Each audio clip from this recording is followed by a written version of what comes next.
Hey guys, this is DFD, aka Dark Frozen Dust, back with another Kamihime project video.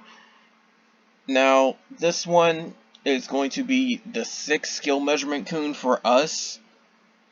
The JP side has had a 10th one, so that just shows how far of a gap it is between each side.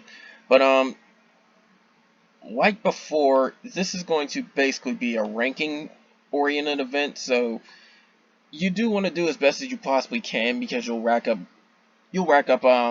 guild medals in order to be able to trade for different stuff. My suggestion, without even looking at anything, just save up medals for the add-on bricks. You are basically cheating yourself if you get anything else.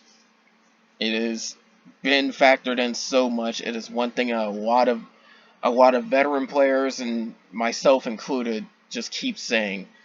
Only the break limit items are worth it, and they are 5-digit trades.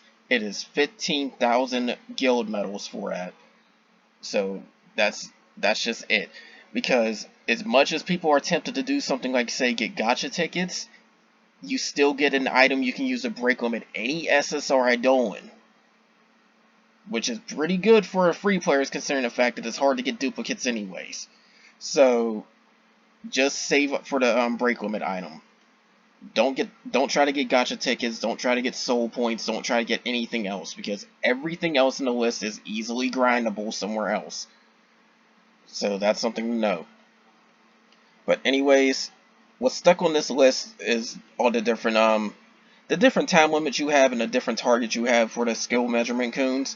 There's only been 2 times where it had maximum total damage, so that basically would mean the most damage you do in one round of attacks.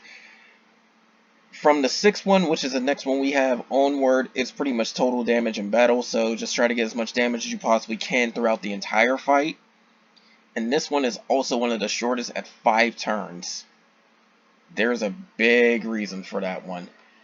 Speaking of which, we're going to go right into that. Now, first things first, you'll notice that the debuff resistance on this Kun is extremely high. That ties into its AI factors. Every single turn, it is going to do AoE damage, along with boosting its own attack power. It is strong when it's not doing its trigger. It is weak when it does do a specific trigger. And what that specific trigger also does is reduce its own defense by the maximum amount. And it is guaranteed to work. Now, how do you trigger that? You have to have every single ability color be used in the same turn. That means use a red, a yellow, a blue, and a green one.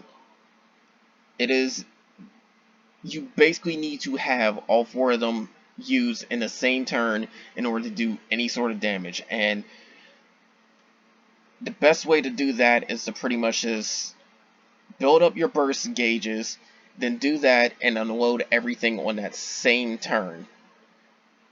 But you do have to save it up correctly, because what's going to happen is that the turn that you want to burst on is after the turn you do the trigger. So, say for instance you have, I'll just say 4 random characters off the top of my head, but say for instance you have something like Soul, Gaia, SSR Nikke, and Amon, then you're going to want to use a green, a yellow, a blue, and a red skill, preferably the weakest ones, and then that turn, skill measurement Kun will sit up and debuff its own defense. Then the turn after is when you want to unload everything you have, if that makes sense. Now, naturally, you wouldn't go mixed element teams or anything like that, but that's just a tactic in order to dish out as much damage as possible. You need to set up your teams, preferably with advantage, because that tends to get the elemental attack boost, and just unload there. If you don't have elemental advantage, this is the last time you can enjoy that, because that's something I need to point out. This is the very last skill measurement Kun that does not have any sort of counter measurement against it. from the 7th one onward, it is going to reduce all damage from any element that is not weak against by 90%. Meaning, say you did 1,000,000 damage, you're suddenly dealing 100,000. So this is the last time you can enjoy being off element. So that said, make the most of it if need be, especially given the whole ability system with the triggers. Now, something I also thought of as a theory, you could possibly do 2 rounds of that if you could somehow get 2 full bursts in. There may be some combinations for that, but I'm absolutely sure it will need earrings, so you're going to need to do that. And also a character that can give burst gauge to everybody on the team. So that's another strategy too. That's something I theory crafted, and I can do it with light. It's just a matter of getting the combos and everything correctly. So there's that. Also, I do have to point out that if its trigger doesn't happen, it will remove all of its debuffs on itself. So that said, if you do happen to land any debuffs, they're going to get erased anyway, so don't worry about it. The trick is not to worry about the debuffs landing if you use a blue or a red skill. The trick is to just use them with other types. And if you do remember the 7th accessory quest rank, that's the same trigger that the boss basically has. It's dependent on that, where it greatly benefits you if you use all 4 ability killers. It's done in a different way for that fight, but same concept, only it's more important that you do that. You will need it at least once to maximize your damage output, so keep that in mind. Otherwise, you're dealing with some insanely high debuff resistance, and you'll probably have to reset like crazy in order to pull it off without that trigger. So there's that. But anyways, that's mainly the strategy for that. Even if you can't rank too high, you can still get some guild medals, so keep that in mind.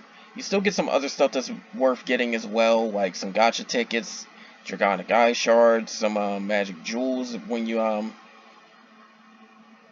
end up going through some stuff too. Because you do get I do believe you get jewels from rankings, but I don't remember how much. As for getting these rewards on this list right here, you just need to deal with a total amount of damage. It doesn't matter if you continue the run, if you quit mid-thing, or if it's a weaker score than a previous run, it still counts towards this list. So throughout the entire thing, you have to get 55 million points, and you will be able to get everything on this list. The ranking rewards, however, are a totally different story. That's where you have to do as much as you possibly can. So keep in mind that you're up against other players, including myself, in order to try to get the other 13,000 guild medals, because you only get 2,000 from doing these total score things. Also, it is recommended that you again, it is recommended that you just try to do on element if possible, which means having the advantage. But if not, then again, enjoy it while it lasts, because this is the last time we will be able to go off element. And never ever do weakness, because weakness, even if you can survive it, deals less damage. So never ever go when you're weak against something.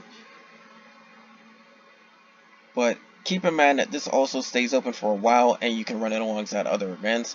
It's also a good idea to try and get your accessory setups and whatnot too. This is the one time where earring setups is probably good, because you'll get the 30 burst gauge out the gate, and it's essentially necessary. It's just basically needed if you want to try and get 2 full bursts within those 5 turns.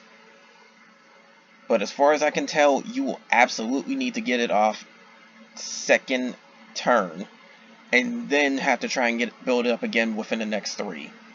It does seem doable in theory. It's just pulling it off is going to be pretty difficult. That, and you'll absolutely need Shingen for it, so don't even think about it with anybody else. But again, do what setup works best for you. If you can pull off the the 2 full bursts within those 5 turns, by all means do it, because it'll get you a very good score. But other than that, that's all I can really say about this.